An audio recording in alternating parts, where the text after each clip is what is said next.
Disney Plus has a documentary series that takes a look behind the scenes at the making of Frozen 2.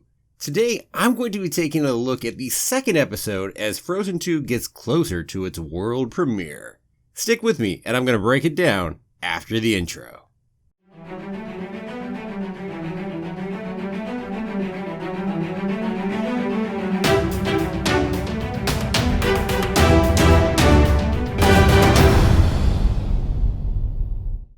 Well, hello there. My name's Jeremy and welcome back to Freeform Disney, where I talk about all aspects of Disney, from the animated movies to the theme parks to Star Wars, Marvel, and Pixar, and the TV shows, and everything else in between. And that is why it's Freeform. And keep coming back every day for new daily content. If you're not subscribed yet, don't forget to hit that subscribe button. Today it's on to episode 2 of Disney's Into the Unknown, Making Frozen 2. Thanks to everyone who tuned in and watched my first video. The response was much greater than I expected. A lot of you went ahead and looked at that. Now, if there's ever anything you want to see out of the channel, don't hesitate, feel free to let me know. Back to the show. Intriguingly, each of these episodes gets a little bit shorter as they go. This episode is called Back to the Drawing Board, which is a reference to the process of recording animation and how you keep going back to the drawing board and keep breaking it back down and going back again and again. So here's what went down. We back up ever so slightly to 9 months out to the premiere, so we can dive a little bit deeper into those months of February and March. Chris Buck talks about how getting songs in production really helps feed the beast. Just how important those songs are for making everything else happen and everything else flow and getting the animation done, etc. It's especially important there when we're talking a musical and animation. Just an interesting little tidbit right there. And now we jump off to talking about KRISTOFF getting a song.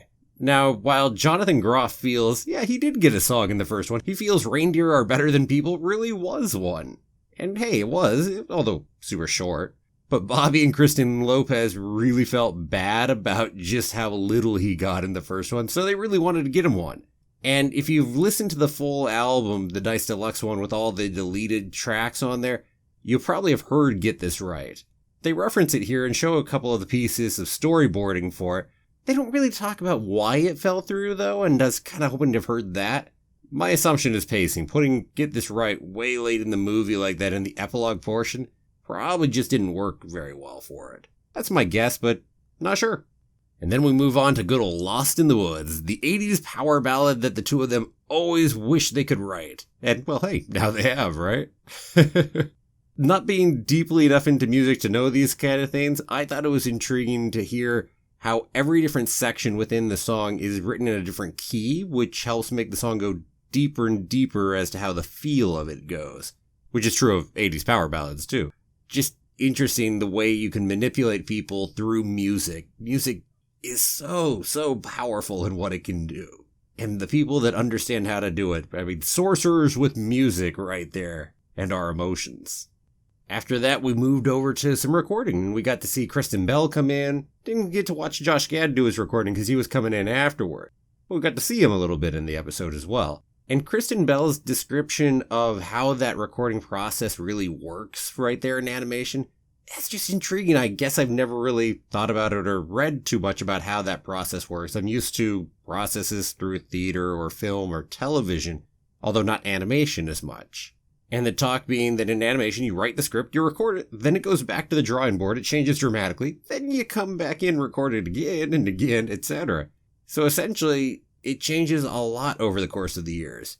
And what she was saying was that over the course of like 3.5 years, she'd go in about every 6 weeks or so, she guessed. And then some days are 8 hours, some are 2. But dang, that just is so screwy to me to come back in, get back into your character, but only once every 6 weeks. Wow, animation is really screwy that way. I mean, it's already screwy too that you tend to be by yourself when you're doing the recording. I mean, not truly by yourself, but not with the other actors. So you're not directly playing off of them. And I've always thought that was super weird about animation. There are exceptions to that, but the general rule is that you're not. Well, anyway, I definitely enjoyed getting to dive deeper into how that process works, as I've never looked more into it before that. Oh, and then this next piece. Oh, love the next piece. So she was about to leave, but Josh Gad then realized that she hadn't seen the trailer yet, which apparently they had just finished the trailer. The very first big old trailer for Frozen 2. And so we got to go ahead and watch them watch the trailer. And Kristen Bell's first reaction to it. And yeah, no kidding, she's right. I mean, that water is bloody real looking. They did a hell of a job of it. And that's something animation's gotten a lot better at over the last number of years. Water is actually an incredibly difficult thing to animate well and make look real, just because of all of its reflections and the way it moves and all of that. So it has taken a long time for water to get to that point of animation. And all of their reactions, just watching the giant smiles on everybody as they watch that trailer. And then getting Peter Del Vecho's comment that, hey, it's daunting, as that's really all that's been animated yet fully. Yo. But some good animation in there. Whew. Well, then we get to go jump back off. So we're back off to Jonathan Groff's song once more. So he gets to go do some KRISTOFF and Sven as we get to go ahead and hear some Lost in the Woods. And first off, all the drinks he brings into that recording session. Who knows how long that recording session was? 8 hours more? Who knows? But I'm sure it wasn't short. Gotta keep hydrated. And yeah. And love watching all the faces he makes during it. And then all the funky voices right there with all the different pitches and styles because he's got all those Sven backup singers in there. Yep. Well, and there was an interesting line he had in there about permission for boys to shoot icicles from their wrists. Back to breaking gender boundaries right there a little bit. Which that song does too. It's about showing your emotions more.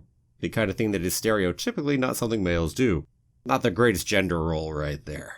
Definitely not. That creates all kinds of problems. Oh, and one last piece on all of that. I found it interesting on Bobby and Kristen Lopez and how they really super pieced together the songs. I knew they did, but to the point that you're talking about individual words being swapped in and out, I mean, whew, wow. That's to a greater degree than I was even probably thinking they would. And then we flash forward to 8 months until premiere, and we're in March. And we get to hear a little about Jennifer Lee's routine and how she works her day. So she gets up at 4:45 in the morning. I am not a morning person, so this is sure as hell not my idea. And writes in the morning, then writes in the evening.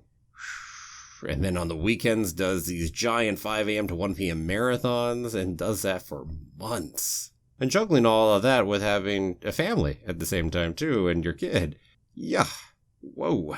Just an interesting little comment. I've got to make a comment on this eventually. But that giant snowflake on the glass doors, love it.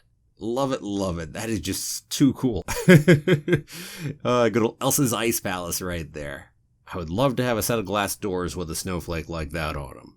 Then after that, Chris Buck went ahead and talked a little about the Groundhog Day nature of their days, how they go from department to department to department, how they eat lunch while working just so they can keep getting around to everybody as quickly as they can.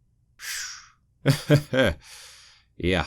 Interesting just to really go into the whole process of what they actually do. Very cool. Very cool. Well, and then we get to dive back into the woods one more time because now we get to see our good old animator Mallory Walters again. And we get to follow her on the process of getting issued the shot, which is pretty cool, where you first get assigned it and get to ask questions about it. And then we get to watch her doing some of the early work on animating that piece of Lost in the Woods, where she's using her own face and putting it on all the different reindeer to be able to see them and figure out what will really work well. And then also, you get to hear some of those tracks by themselves of Sven, and they sound really funky by themselves. It was just a neat little piece. I love getting pieces like this in here. And this documentary does a nice job of following some of the different songs and tying a whole bunch of the different aspects of animation together so we can watch a certain song go through multiple pieces of that process. And I really like that. And the one last piece that we get to see on that song is that we get to meet IKER de los MOZOS, who's a character technical director and working on the legs and the faces on the reindeer because he has to give them the ability to be able to sing. Essentially, the technical directors are the people who give the animators all the tools they need in order to do their job. As he describes it, they're the mechanics while the animators are the drivers of the car. It's a cool analogy, and I've got a much better idea of exactly what that relationship is now, which is nice. Maybe we'll dive a little more into the technical directors another time, really get to look at them really building the full process rather than just kind of this overview this time. We'll see. I'm kind of hopeful. Well, we keep going onward. We're up to 2 weeks until the next screening. Mark Smith is talking about how Show Yourself is hanging by a thread, which seems to be continuing to be the case. Although I did find amusing, there was a some things always change joke, which I imagine people made that joke in both directions all throughout the process of this. It's just probably one of those jokes that you got sick of by the time production was over. I gotta imagine. So there's a decent bit of progress as to what happened this time on Show Yourself. So Bobby and Kristen Lopez, originally how the song worked is it started really high power. Essentially because of Elsa crossing the ocean and all of that work there, they felt that it needed to start that way. But then it seems that Kristen really came to this idea that how about more gentle, and so the two of them worked on that and really building up to it to get to that justification to have high power later on. And frankly, that was definitely one of the keys for it working. I mean, beautiful song. But then we jump over to the rest of everyone, all of our teams. So good old Jennifer Lee, Chris Buck, Peter DeVecchio, Mark Smith, and the four of them were really going ahead and talking. And really just talking about the problems, it's musically clunky, we haven't found a reason to keep it. And Chris Buck is coming in there saying it isn't a good day for cameras. And frankly, I'm so happy we got to see as much of this discussion between them all as we did. It feels like the kind of discussion we wouldn't normally get to see, really. It's really the messiness of how the sausage gets made, let's put it that way. So the spot that they were at that point is that Jennifer Lee and Chris Buck had been up all night trying to figure out what the heck to do with it. And they had gotten to the point that they decided, we need to change the hook. It's not Show Yourself. Maybe it's something like I'm Home or something else of that nature. But essentially, if you change the hook, you've pretty much changed the entire song to then get that hook to work. So you're talking huge changes. And then there's this whole discussion between them, especially between Jennifer Lee and Peter DeVecchio, about what to go ahead and do and how to break this to Bobby and Kristen Lopez to help them transition to the new idea more smoothly, quote unquote. And Peter DeVecchio, not much help there. He's like, I don't know what the right thing is to do. We've never been in this spot before. And you get Jennifer Lee talking about, they can get mad at me. And again, back to this just feels like the kind of piece that wouldn't normally be seen. And heck, even in a documentary, it would often get cut just because it doesn't necessarily portray people in the best light, quote unquote. And I only say that because we have this idea that people have to be superhuman sometimes when we're making documentaries or whatever else. And people aren't superhuman. You do have messiness. You do have to figure it out sometimes. And that's fine. That's real.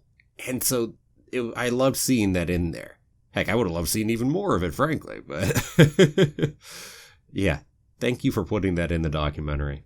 Well, anyway, we jump back over to Bobby and Kristen Lopez, who are sitting there waiting, and apparently from their discussion have been waiting for a little while because, they expected the other half to be in there sooner. And then they all go ahead and look at it, they talk about it, and you find out that, guess what? That's where Bobby and Kristen Lopez were 2 weeks ago. They were looking at, let's write a new song because it's not working.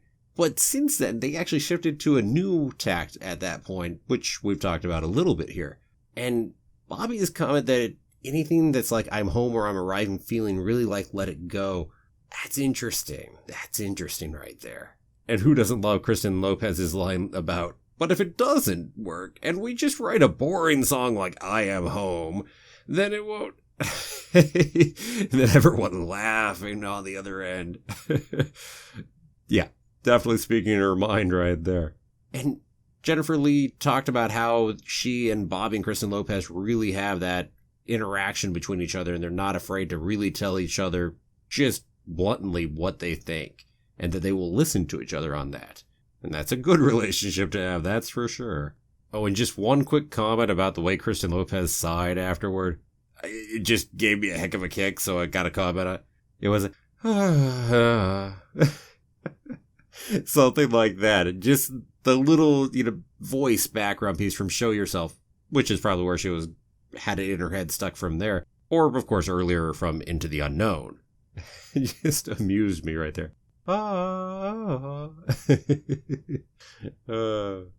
Well, we close out this episode seeing Mark Smith dashing off, trying to go ahead and do something visual to go ahead and help good old Show Yourself, and everybody, again, talking about, well, we see all the ominous about whether Show Yourself will work, whether the song will make it, whether it will get changed drastically, etc. This was a very troubled part of the production, as the documentary is certainly making clear. And may I say, man, oh man, am I happy they got it to work. So I am definitely enjoying this whole thing so far. Now, on top of all the main people we get to see, and the ones that I mentioned, we also do get to briefly see a number of other people in each of these episodes. New ones, too, from time to time. And maybe we'll dive deeper into their work in a future episode. But even if it's not, it's still neat to see them. Like, this time, we got to see a whole bunch of cool other people. And these were all people who were named in the episode, and maybe we got to hear a tiny bit from them, maybe we didn't. And hey, I wonder who all we'll get to see next time. Well, what will happen to Show Yourself? We'll have to keep watching to find out. Kind of like watching the movie Titanic and wondering if the ship will sink at the end. Of course we know the outcome because we've already lived that history, but it's so intriguing to go behind the scenes and see the journey. And, well, thankfully, unlike the Titanic, the song Show Yourself doesn't sink in the end. Even if it is at a glacier. Iceberg glacier? No? Oh, well. Well, anyway, this was another good episode, and I'm looking forward to the much anticipated and dreaded 5th screening next episode. And, well, what about you? Did you really enjoy seeing Jonathan Groff this episode with all of his different voices? How about the tough conversation that Jennifer, Chris, and Peter were having about Show Yourself? Let me know down below in the comments.